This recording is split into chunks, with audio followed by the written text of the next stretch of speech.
All right. Look at that. Did you see that? Yeah. That looks pretty sweet. Hey, what's up, everybody? Welcome to the Dan and Dan show. Can we talk about the other name? The other name of the show? Oh, Only Dance. The Only Dance show? Monthly $9.99 a month. Yeah. And then we can only have dance. Dan Nickel is here tonight. We could have him. Yeah, I don't know if he's going to be on the... I could quit my job. Yeah. Right. Yeah, right. All right, welcome to the Dan and Dan show. It's club race night here at Spransy Raceway, and we are trying to get fancy. We set up a lot of new stuff with overlays and all kinds of fancy stuff. So we're going to start getting into some F1 details tonight. I'm excited about. I want to thank our sponsors for the F1 RC FIA series. I don't have the list with me. Wait, hang on, I got it. Tamiya, Accelerate, Everty, Hobbies. Yep. Motive, One Up Racing, Exotech, Alpha Property Management, and F1 RC Labs. So thank you to our sponsors, and let's jump in. Oh, by the way, we've got our YouTube channel, so all you guys are on Facebook probably that are watching this right now, but we do have a YouTube channel.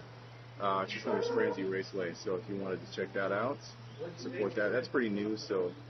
Free giveaway at 5,000 subscribers. Sure.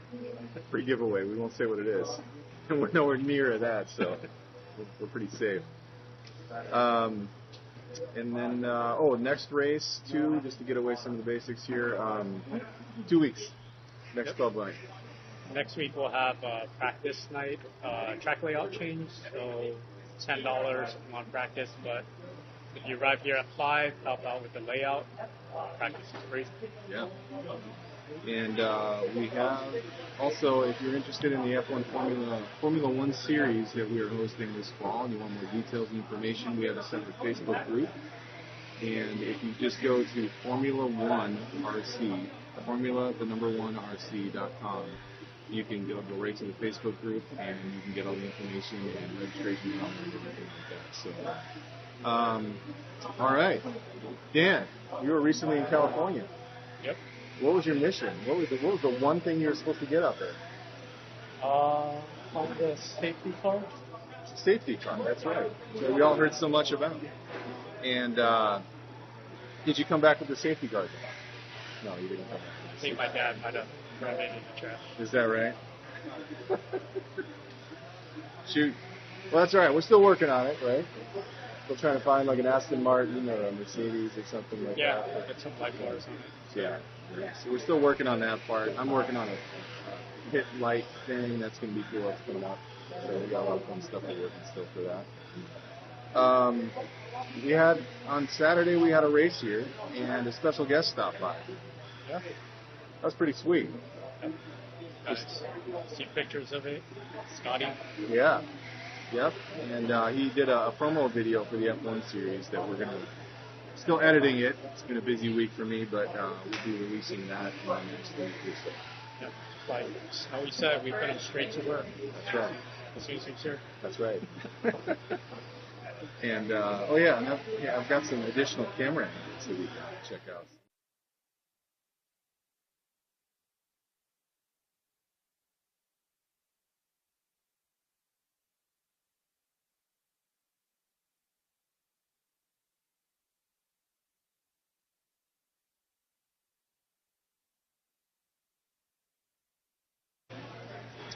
So,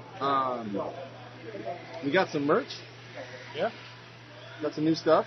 Yep.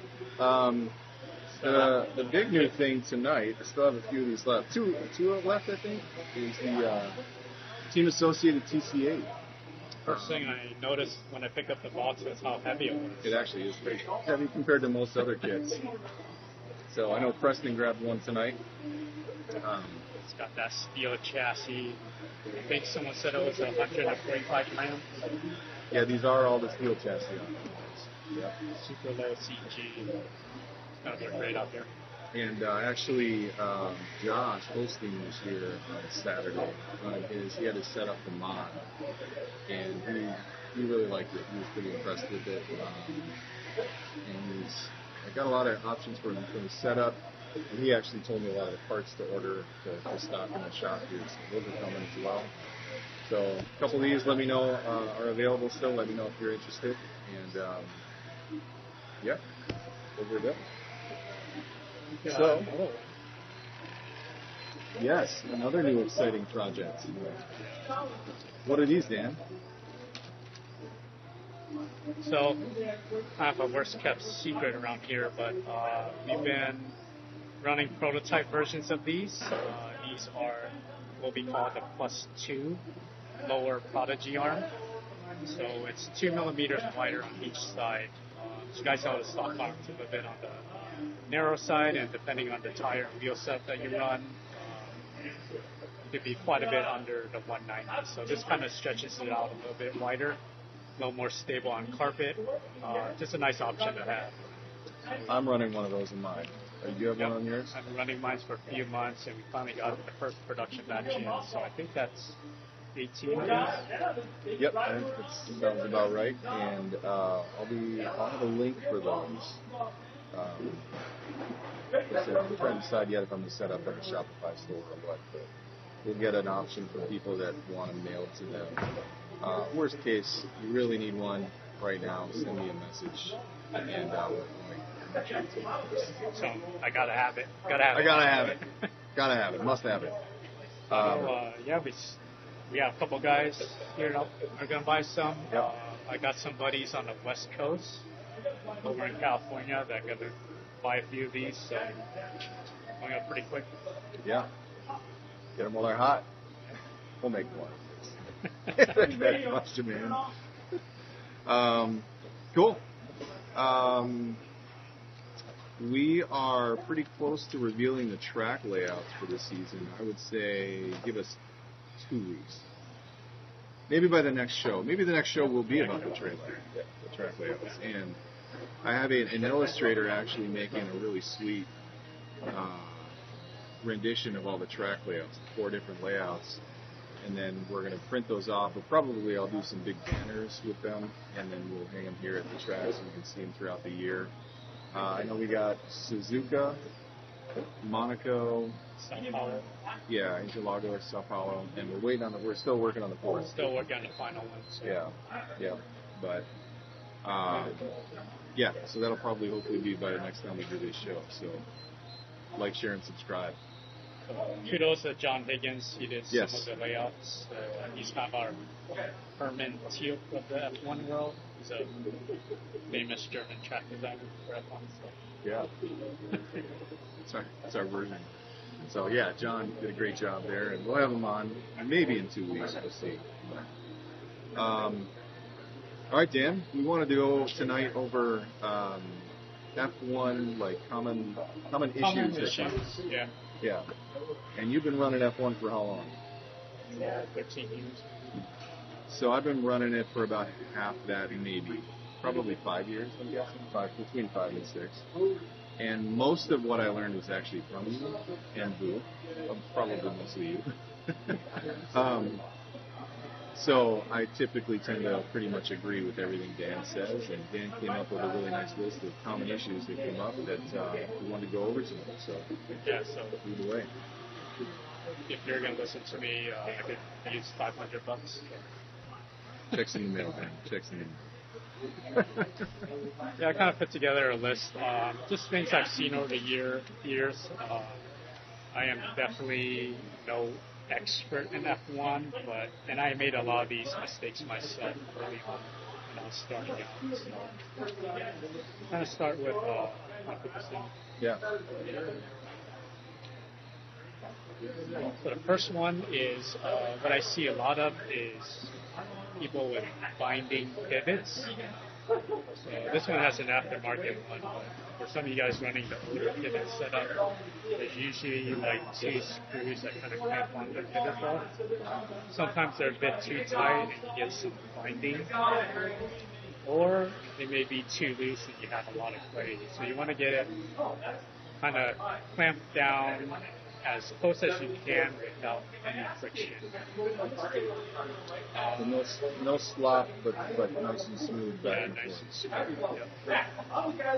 Another thing I see is links. So sometimes people will crank down on these screws, and it really binds it up. So I always like to kind of get it tight and then just back it off. You can kind of try to wiggle the links just to make sure they're nice and free. And then when you got the pivot and the links together, just kind of move it around. Obviously without the side dampers and shocks, just to make sure everything moves as smoothly as possible. Let's see what else I got here. Oh, yeah. So even now I've been seeing a lot of wiring issues. So sometimes people will use maybe the stock 12 gauge wire, just going from the ESC to the motor. This can have a lot of issues by introducing hot tweak. Kind of what I like to do is I like to run these 16 gauge. So Daryl sneaking in. Say hi to the camera, Daryl. You're live. These are really thin. They're really flexible shielding. So I know Dan's got the TQ wire here. Got the Accelerate ones.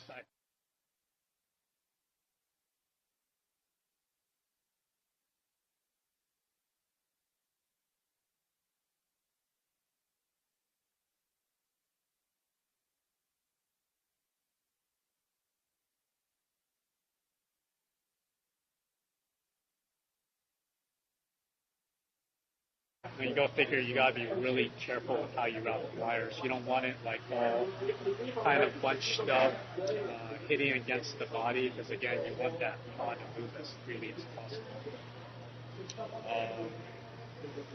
If you guys are wondering if 16 gauge is too thin, I've raced F1 on 21.5, and this is more than capable of 25.5. So these are actually my favorite ones. I actually ordered like a 25-foot spool piece, so almost a lifetime supply. They sell it in 25 foot. You should get one of those here. Yeah. I didn't know they had them. Awesome. Yep, sensor cable. So that's the other thing besides all the wires going to the motor. These are what I kind of got Dan to carry is these much more sensor cables. They are super flexible, super light. They don't really have any shielding on them. So they move very freely. I've seen guys with those, sometimes those super stiff and rigid sensor cables, and they're super thick, and they just bind up the pod. Another thing you don't want to do is have like a bunch of thick wires on the cable. You don't want to zip tie it all really tight. See, that's pretty common. Yeah. And lastly, when you're mounting the body, you want to make sure there's no interference with the cable in the body. It could cause some really weird things on the track. So you could have your pod go under movement, and then it'll bind up against the body. If anyone has seen my icon, I pretty much have almost the whole rear end kind of hacked off. Not only for the motor fan, but also just to make sure the wires have free movement as much as possible. Speaking of like the rear end still, we've always talked about having a really light weight link, both on the rear and the front, right? Yeah. Yeah. And then for the rear, so you want really, really light. And the Accelerate ones are just about the lightest ones that we've found. There's that one other brand that I can never remember, and you can never get them. TRG. Yeah, TRG. You don't want to talk about them? Actually, I think Exotech, it's listed under the Exotech name. Right now, the TR. Oh, you're talking about the rear name. The rear one. Yeah. I think that may be hard to find. Yeah, I have one more unopened one, but they're almost impossible to get. But the Accelerate ones were like within like, I think they're actually more durable, so they're going to last longer too. The rear wing and the front wings are just about the lightest ones you can find in the market as well. Really durable too. Yep, yeah, very durable, and we've got all that in stock here, or you can order off of their website. And then, do you go high or low, and when do you go high or low on the rear wing? For me, it's just my opinion. I feel like when you mount the wing lower and closer to the pod, the car's going to be a little more quicker to react, especially through chicanes and tight corners. I find that if you got a kind of like big heavy wing like this Montec, you mount it really high, you mount it really far back, you kind of gain more mechanical traction with the roll, but it seems like there's too much more movement, kind of like a pendulum effect, if you think of it that way. I don't think aero plays much of a role in 10 scale. I think the weight of the wing and how high and how low you mount it makes a bigger difference. It's just for looks. That's a great one. I race down. Yeah. I race off-road at times. So let's talk about the front suspension. Sorry for the interruption, folks. Still working out some technical details. I thought I had everything working right. Let's talk about the front suspension and binding in the front suspension. Feel like it's too fast for you, like we have various different front suspension. This is probably like a common kingpin through a pivot ball setup. Yeah, BTA is a little bit slower. I've seen on some cars sometimes it could be a little windy. You want to make sure that everything is seated properly with the pumps and the pivot ball. Maybe you might have to polish the kingpin shaft and also kind of like the older X-rays and maybe the Roche too. If people crank down on these, it could actually bind up the arm. So I've seen that happen, and I've done it myself personally too. Yeah. Okay. Just got to watch that. Make sure everything's moving freely. How about the wheels? Yep. So it's kind of same like if you think about when we were talking about the pivot earlier.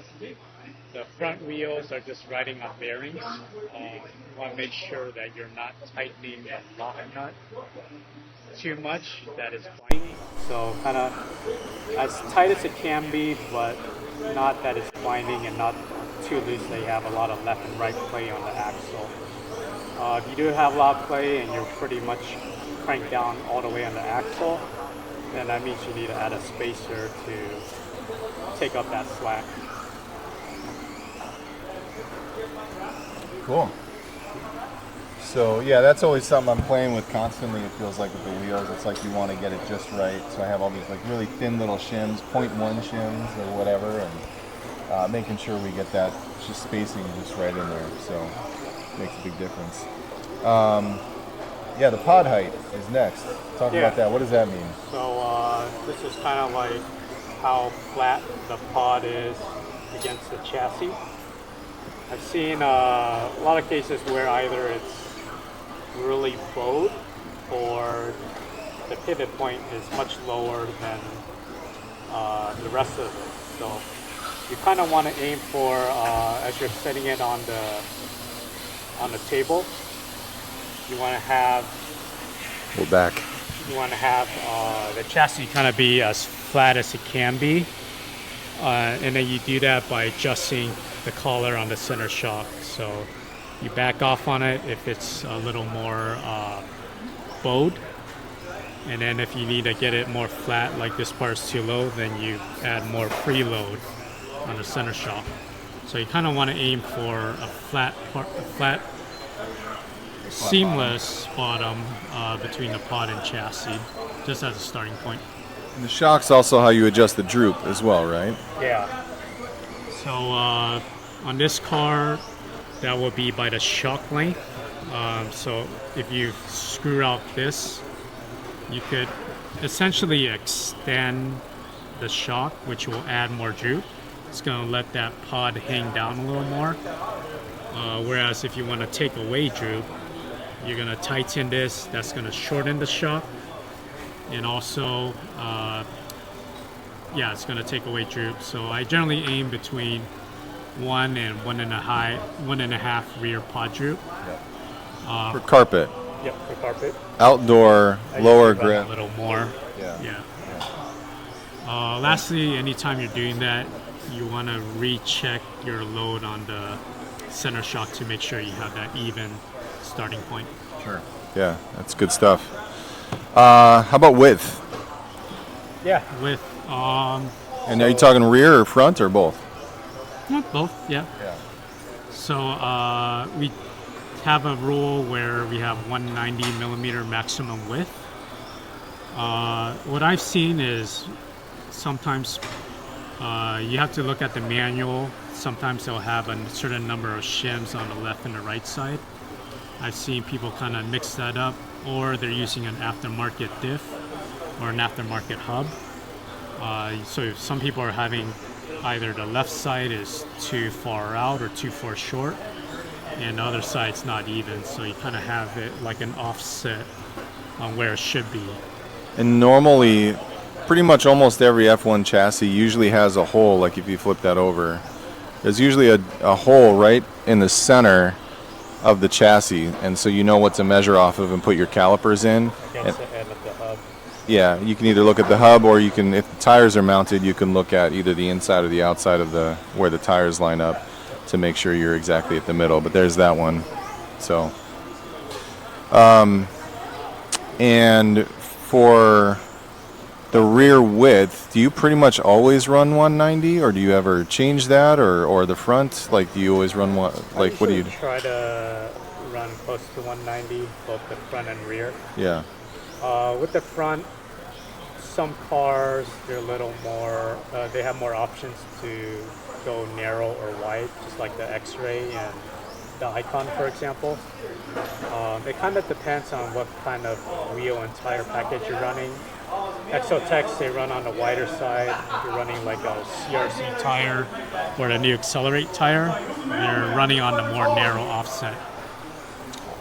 I know Vu likes to always, I think he goes 190 in the front, and he'll go a little thinner, like 188 or 189 in the back. Yep. And I know when you go thinner in the rear, that can increase grip on the more traction. generate more in the rear. Yeah.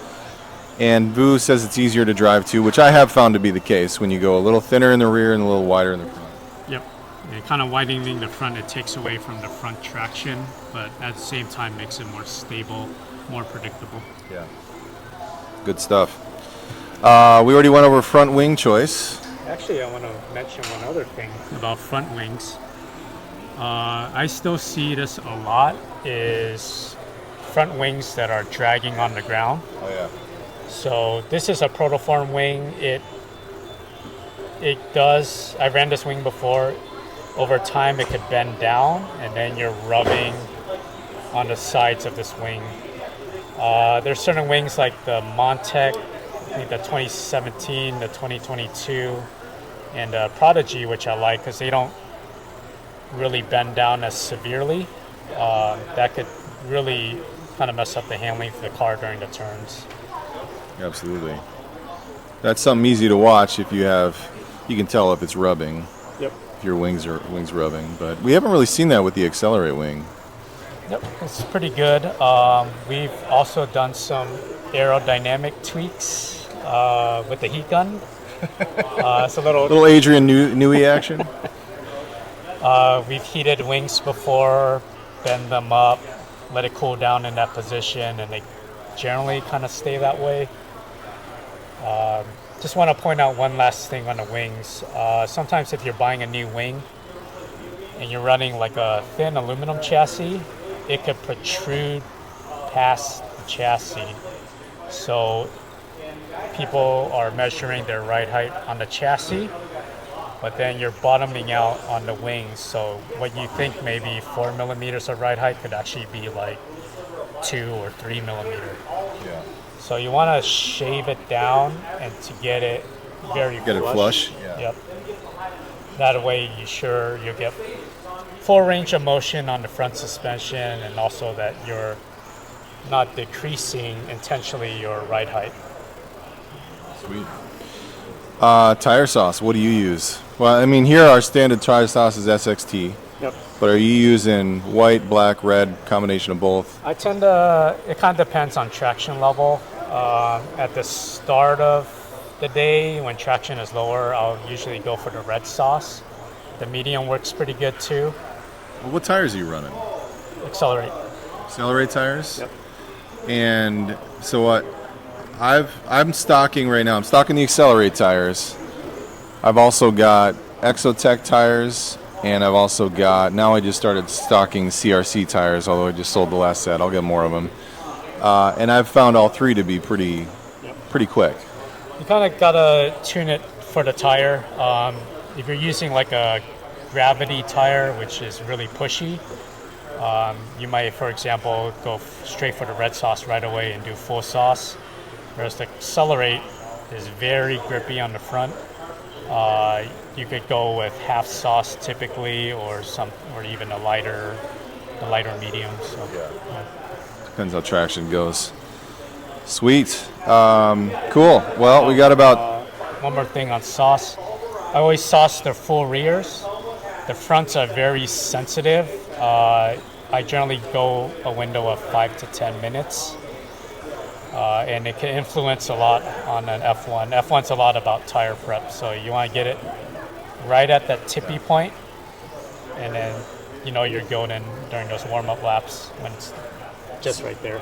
So you clean your tires, I know too, right? Yep. You use the Worth brake cleaner? I've used that, and I just used the SQ brake cleaner too. So clean it with non-chlorinated brake cleaner. And then you sauce your tires, let them soak for 5 minutes. Yep, at least. And then do you wipe them off before you go on? Sometimes I'll run it wet, but if I wipe it off, I'll just do a quick dab with the cloth. But generally, kind of depends on how much you want to leave on the tire. And I've been experimenting with, like John Barron taught me, like, don't clean your tires. I've been experimenting with that. Clean them once at the beginning of the night, and then just keep adding. But I'll wipe them off before I put them on, so it's kind of like cleaning with tire sauce in a way too. So it still gets some cleans, keeps the gunk off. Maybe it's probably mostly up here, but and then tires behave a little differently too. Yeah. Depending on your prep method. Yeah. So you got to do a lot of experimenting with it. But let's go over gear diff options real quick. Diff options. Yep. Gear diff, spool, and ball diff, and what works best here for this track. And you got some examples. This is pretty cool.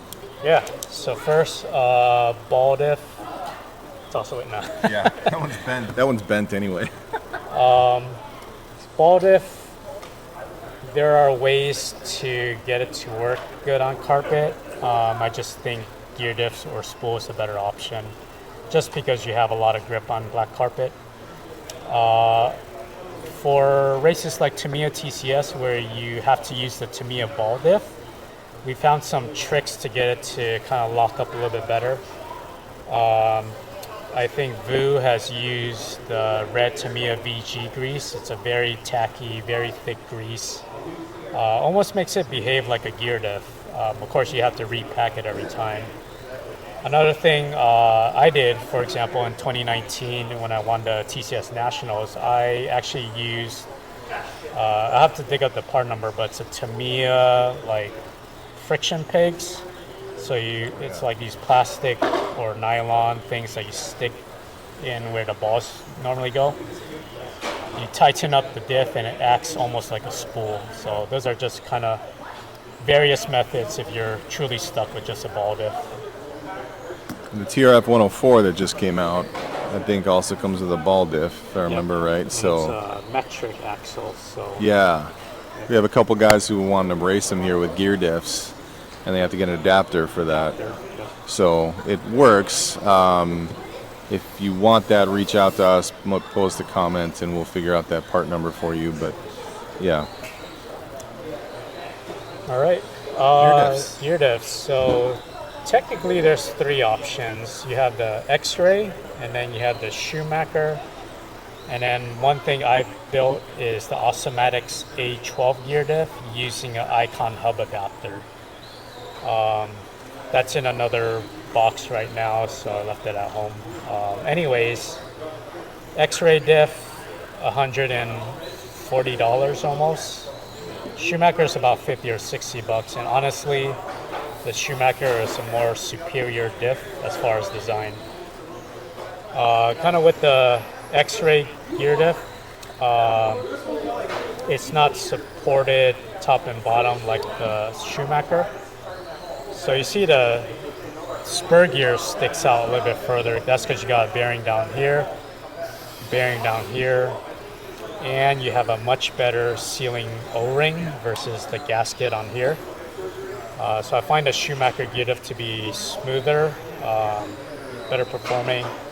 Downside is you're limited to a maximum 88.2 spur. With the X-ray, you could get RW racing spurs all the way up to 100, and that's actually what I got on my X-ray gear diff right now. I think I have the same. Yep. And the reason I'm using the X-ray is because I'm using it on my Prodigy. The spur mounts very close to where the bearing would be, so it kind of gives adequate clearance. Downside of the Schumacher is it's got a bearing right there. It's going to push out your spur gear and also your pinion gear when you mount it on your car. Makes your track width a little wider than, like I can't get the Schumacher gear diff as thin on my Prodigy as I can the X-ray. It's by about 2 to 4 mil if I remember right. So, so if you're running a Prodigy trying to run a gear diff, you've had better luck getting the X-ray thinner. Yep. So they're all about, I think both of these are about 40 millimeters from one end of the hub to the other end. If you can, depending on your car, try to go for the Schumacher one. It's cheaper and just performs better. Cool. When would you use a spool, Daniel? When traction is very high. So you see some of the Prodigy guys who are running the spool right now. They kind of push a little bit early in the first qual or two. But once traction comes up, man, those things rocket out of the corner. Yeah. Just instant power. Because you have no diff action, you don't have that rotation that a gear diff allows you to, especially for the tight infield. So yeah, when traction's high, you get that steering back and you get that launch. Awesome. Well, hey, thanks, man. Yep. Appreciate you always sharing your knowledge and your experience, and hopefully this gives some good tips for those guys for the F1 series. We got a lot of guys jumping into F1, which is pretty exciting with this series, and the more fun we can make it for everybody, I think the better of an experience everybody will have, especially if their cars are running well. So appreciate all your help and your input in all this, Daniel. Yeah, anytime. So you have a big signing coming up tonight, don't you? Oh yeah, we'll get some pictures later. Yeah, we got some pictures. We got some news about the Aston Martin team that will be coming up. Keep watching the group for that. So. Cool. Well, thanks again, man. We're signing off, but we're continuing the live stream because in a few minutes we are rolling right into club racing tonight. So, again, at Formula1RC.com if you want to check out and get more information and register. So, thanks again, guys. We're out.